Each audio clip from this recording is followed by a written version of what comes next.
Good morning दोस्तों। मैं शशिकांत कुमार इसके राम क्लासेस में स्वागत करता हूं। तो आइए शुरू करते हैं। कल मैंने क्लास 10 का इतिहास का दूसरा लेसन ऑब्जेक्टिव डाला था। आज मैं लेकर आया हूं तीसरा लेसन हिंद चीन। 3 लेसन है। हिंद चीन में राष्ट्रवादी आंदोलन, इसी चैप्टर का हम ऑब्जेक्टिव देखेंगे। 1 नंबर ऑब्जेक्टिव करा है कि हिंद चीन में कौन से देश आते हैं। हिंद चीन में कौन से देश आते हैं। ऑप्शन 4 है आपके सामने। अ में दिया है चीन, वियतनाम, लाओस। ब में दिया है हिंद चीन, वियतनाम, लाओस। स में दिया है कंबोडिया, वियतनाम, लाओस। और द में दिया है कंबोडिया, वियतनाम, चीन, थाईलैंड। तो आइए इसका आंसर देखते हैं क्या होता है आपका। दोस्तों, मैंने उस जो प्रश्न दिखाया था आपको, यहाँ पर देखिए उसका आंसर दिया है कि वियतनाम, लाओस और कंबोडिया के क्षेत्र आते हैं। कहने का अर्थ है कि हिंद चीन में वियतनाम, लाओस और कंबोडिया के क्षेत्र आते हैं। आइए दूसरा प्रश्न देखते हैं, लेकिन एक बार और थोड़ा सा आगे देखते हैं कि इनकी उत्तरी सीमा म्यांमार, जो बर्मा के नाम से जाने जाते हैं, एवं चीन को छूती है। तो दक्षिण में चीन सागर है और पश्चिम में म्यांमार के क्षेत्र पड़ते हैं। तो सवाल जो रहा कि हिंद चीन में कौन से क्षेत्र आते हैं, तो उसका सही आंसर होगा वियतनाम, लाओस, कंबोडिया, यानी स। तो इसका सही उत्तर होगा स, कंबोडिया, वियतनाम, लाओस। 2 नंबर प्रश्न देखते हैं कि अंकोरवाट का मंदिर कहाँ स्थित है। आपके सामने 4 ऑप्शन है, वियतनाम, थाईलैंड, लाओस, कंबोडिया। दोस्तों, यही अंकोरवाट का मंदिर है जो आप देख रहे हैं फिगर में, और यह मंदिर कंबोडिया में स्थित है। यह मंदिर जो है कंबोडिया में स्थित है और इसको बनवाया था सूर्य वर्मा द्वितीय। कब बनवाया था? तो 12वीं शताब्दी में। 12वीं शताब्दी में राज सूर्य वर्मा द्वितीय ने अंकोरवाट का मंदिर का निर्माण करवाया था। आइए देखते हैं। सवाल आपका यही था, तो इसका सही आंसर होगा द, कंबोडिया। आइए 3 नंबर प्रश्न देखते हैं। हिंद चीन पहुंचने वाले प्रथम व्यापारी कौन थे? तो हिंद चीन पहुंचने वाले प्रथम व्यापारी आपका पुर्तगाली थे।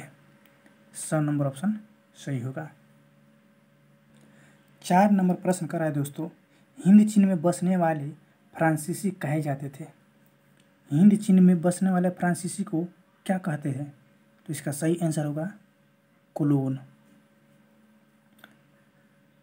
5 नंबर प्रश्न कह रहा है कि नरोत्तम सिंहानुक कहाँ के शासक थे।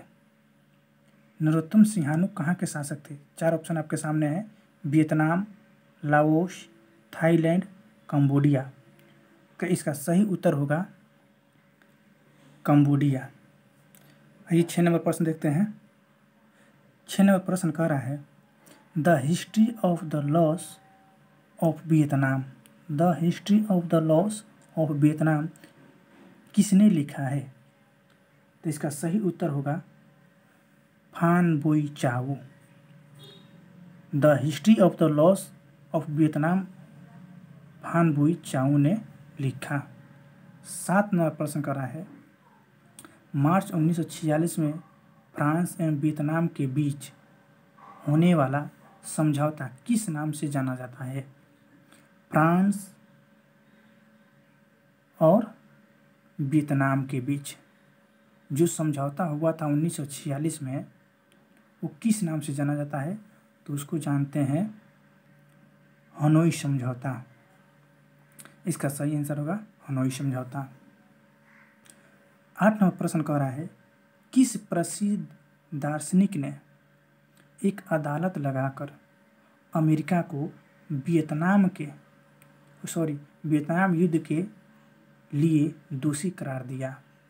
किस प्रसिद्ध दार्शनिक ने एक अदालत लगाकर अमेरिका को वियतनाम युद्ध के लिए दोषी करार दिया?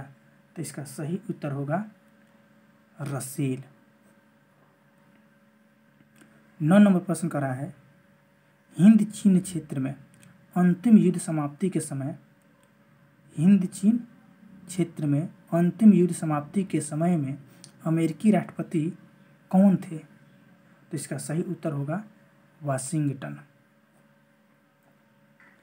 10 नंबर प्रश्न कर रहा है, हुआ आंदोलन किस प्रकृति का था? हुआ आंदोलन किस प्रकृति का था? तो इसका सही उत्तर होगा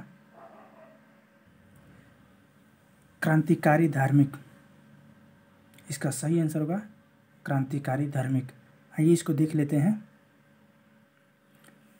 यहाँ पे कह रहा है हुआ एक बौद्धिस्ट धार्मिक क्रांतिकारी आंदोलन था जो 1939 में शुरू हुआ था, जिसके नेता हुइन फू था। क्रांतिकारी उग्रवादी घटनाओं को भी अंजाम देते थे, जिसमें आत्मदाह तक भी शामिल होता था। तो ये रहा हुआ आंदोलन जो था एक बौद्धिक धार्मिक क्रांतिकारी आंदोलन था जो शुरू हुआ था 1939 में। आइए कुछ और वस्तुनिष्ठ इस चैप्टर का अंदर से देखते हैं। कह रहा है 6 मार्च 1946 को हनोई समझौता फ्रांस एवं वियतनाम के बीच हुआ। किसके बीच में? फ्रांस और वियतनाम के बीच में। कब हुआ? 6 मार्च 1946 को। क्या हुआ? हनोई समझौता। ये बार बार बिहार बोर्ड में रिपीट किया हुआ सवाल है, इसलिए इसे आप याद कर लीजिएगा। आइए कुछ और देखते हैं। बाओ दाई ने अपना पद जो है 25 अगस्त 1945 को छोड़ दिया। बाओ दाई जो था, जो आपको फिगर में दिखाई दे रहा है, ये अपना पद से त्याग कर दिया 25 अगस्त 1945 को। तो यहाँ पर सवाल बनता है कि बाओ दाई ने अपना पद कब छोड़ दिया? तो 25 अगस्त 1945 को।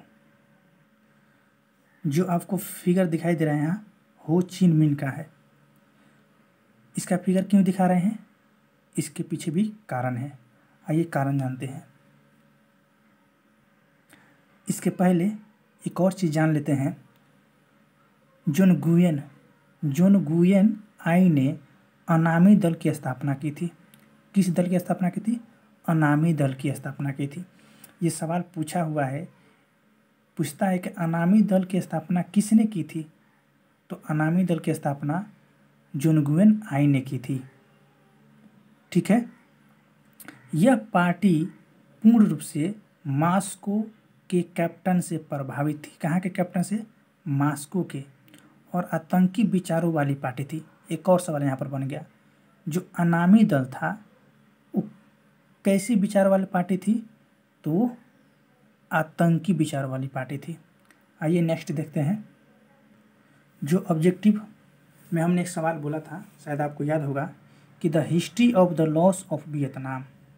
The history of the loss of Vietnam किसने लिखा था? फान बुई चाऊ ने। 2 नंबर का सवाल पूछता है कि एक तरफा अनुबंध व्यवस्था क्या है? तो एक तरफा अनुबंध व्यवस्था एक तरह की बंधुआ मजदूरी थी। एक तरफा अनुबंध व्यवस्था एक तरह की बंधुआ मजदूरी थी। वहाँ क्या होता था? वहाँ पर मजदूरों का कोई अधिकार नहीं था। एक तरफा अनुबंध व्यवस्था जो थी उसमें मजदूरों का कोई अधिकार नहीं था, जबकि मालिक को असीमित अधिकार प्राप्त थे। तो इसका उत्तर आप दे सकते हैं कि अनुबंध व्यवस्था, एक तरफा अनुबंध व्यवस्था एक ऐसी व्यवस्था थी जहाँ पे मजदूरों का कोई अधिकार नहीं था, जबकि मालिक को असीमित अधिकार प्राप्त था। आइए नेक्स्ट ऑब्जेक्टिव देखते हैं। 1903 1903 में फान बोई चाऊ ने दुई तान होई, क्या? दुई तान होई नामक एक क्रांतिकारी संगठन की स्थापना की। सवाल यहाँ पर बनता है कि दुई तान होई नामक क्रांतिकारी संगठन की स्थापना कब और किसने की? तो 1903 में फान बोई चाऊ ने, और इसका नेता कुआंग दे थे। कौन थे? कुआंग दे थे, है ना।